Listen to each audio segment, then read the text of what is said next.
ஸ்ரீ மகாவிஷ்ணுவினுடைய அடுத்த திருநாமம் திவஸ்பிருக். பகவான் தான் எல்லோருக்கும், குறிப்பாக பக்தர்களுக்கு மேல் உலகத்தை தருகின்றார், வான் உலகத்தை அளிக்கின்றார்.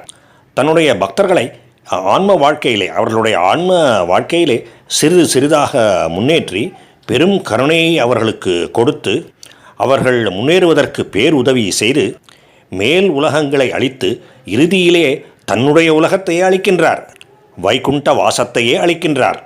ஏற்கனவே அப்படி ஆன்ம வாழ்க்கையிலே நன்கு முன்னேறி இந்த பிறவியிலே பகவானின் மிகச்சிறந்த பக்தர்களாக விளங்குபவர்களுக்கு நேரடியாக தன்னுடைய உலகத்தையே அளிக்கின்றார் பகவான்.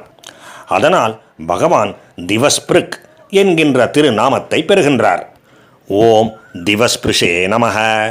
சர்வத்ருக் வியாசக. சர்வத்ருக் மற்றும் வியாசக என்கின்ற இரண்டு சொற்களை கொண்ட ஒரே திருநாமம். பகவான் வேதவியாசரின் ரூபத்திலே எல்லா விதமான ஞானங்களை பற்றியும் விரிவாக விரிவுரை எழுதியிருக்கின்றார். அதனால் அவர் சர்வத்ருக் வியாசக. சற்று வேறு விதமாக பார்த்தால் பகவான் எல்லாவற்றையும் காண்பவர். தன்னுடைய இயல்பிலேயே இருக்கின்ற பூரணமான ஞானத்தினாலே பகவான் அனைத்தையும் காண்கின்றார், அனைத்தையும் அறிகின்றார். அப்படிப்பட்ட முழு ஞானத்தினாலே வியாசரூபியாக இருக்கும் பொழுது அவர் வேதங்களை 4 விதமாக பிரித்தார். ரிக், யஜு, சாம, அதர்வ. அப்படி அவர் வேதங்களை பகுத்து வழங்கியதாலே அவர் வியாசர். அதை அவர் எப்படி செய்தார் என்றால் தன்னுடைய பூரணமான ஞானத்தினாலே செய்தார். அதனால் அவர் சர்வத்ருக் வியாசக. சில சமயத்திலே நம்முடைய புத்தி சற்று குறுக்காக வேலை செய்யும், குறுக்கு புத்தி கொண்டிருப்போம். பூரண ஞானம் உடையவர் என்பதால் சர்வத்ருக், மற்றும் வேதங்களை பகுத்து வழங்கியதால் வியாசக. ஆக 2 திருநாமங்கள் ஆகின்றன. விஷ்ணு சகஸ்ரநாமத்திலே சகஸ்ரநாமம் 1000 திருநாமங்கள் வர வேண்டும் என்கின்ற கருத்துக்காக இந்த 2 திருநாமங்களையும், சர்வத்ருக் மற்றும் வியாச என்கின்ற 2 திருநாமங்களையும் ஒரே நாமமாக ஆக்கிவிட்டார்கள் என்று நமக்கு தோன்றலாம்.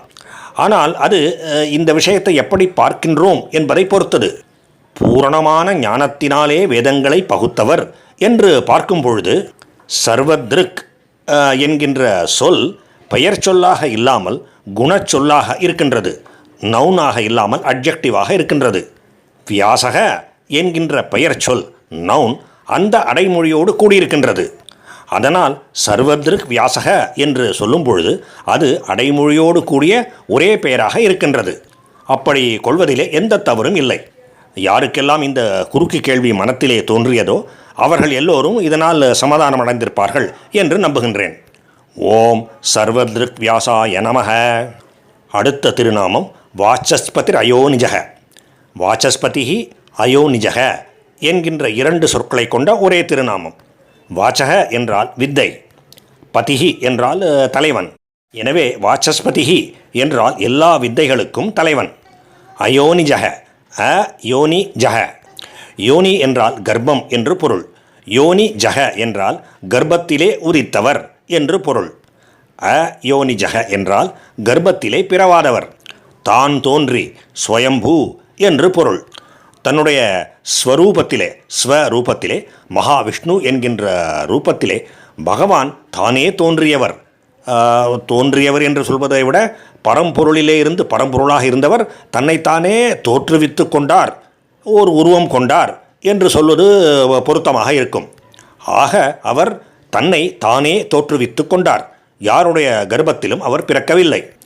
ராமர், கிருஷ்ணர் போன்ற அவதாரங்களை அவர் எடுக்கும் பொழுது தாய் வயிற்றிலே பிறக்கின்றார் என்பது உண்மைதான். ஆனால் தன்னுடைய ஸ்வரூபத்திலே அவர் அயோனிஜர், தாயாரின் கர்ப்பத்திலே இருந்து ஜனிக்காதவர், பிறக்காதவர். அதனால் அவர் அயோனிஜர். இந்த 2 சொற்களும் சேர்ந்து வாசஸ்பதிர் அயோனிஜக என்கின்ற ஒரே திருநாமமாக ஆகின்றது. இதற்கு முந்தைய திருநாமத்துக்கு, சர்வத்ருக் வியாசக என்கின்ற திருநாமத்துக்கு சொல்லப்பட்ட விளக்கத்தை இங்கேயும் மனத்திலே கொள்ள வேண்டும். பகவான் அயோனிஜர், யாருடைய எந்த தாயாருடைய வயிற்றிலும் பிறவாதவர். சிருஷ்டியின் தொடக்கத்திலேயே தன்னைத்தானே உருவாக்கி கொண்டவர்.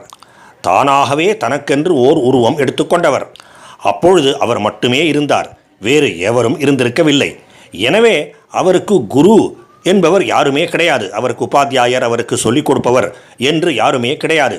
ஆனால் அவர் பூரணமான ஞானத்தை கொண்டிருக்கின்றார். யாரும் எந்த விதமான படிப்பினையும் அறிவுரையும் விளக்கம் கொடுக்காமல், ஞானத்தை பற்றி எதுவுமே எடுத்து சொல்லாமல் பகவான் பூரண ஞானத்தை கொண்டிருக்கின்றார். இது எப்படி சாத்தியம்? எப்படி இது முடிகின்றது என்றால், அவர்தான் எல்லா ஞானத்துக்குமே எல்லா வித்தியைக்குமே அதிபதி ஆவார்.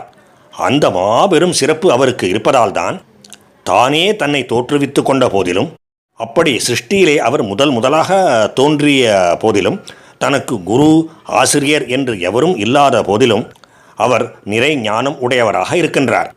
அதாவது அயோனிஜராகவும் பூரண ஞானம் உடையவராகவும் அவர் இருப்பதால், அது அவர் எல்லா வித்தைகளுக்கும் ஈஸ்வரனாக தலைவனாக இருப்பதால் மட்டுமே சாத்தியமாகின்றது.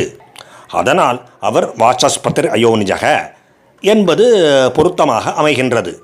அதாவது முந்தைய நாமத்தை பற்றி கூறும்பொழுது எடுத்து கூறியபடியே இந்த நாமமும் 2 சொற்களை கொண்ட ஒரே திருநாமம். ஓம் வாசஸ்பதியே யோனிஜாய நமக. பகவானுக்கும் பகவானின் திருநாமங்களுக்கும் பக்தர்களுக்கும் நமஸ்காரம்.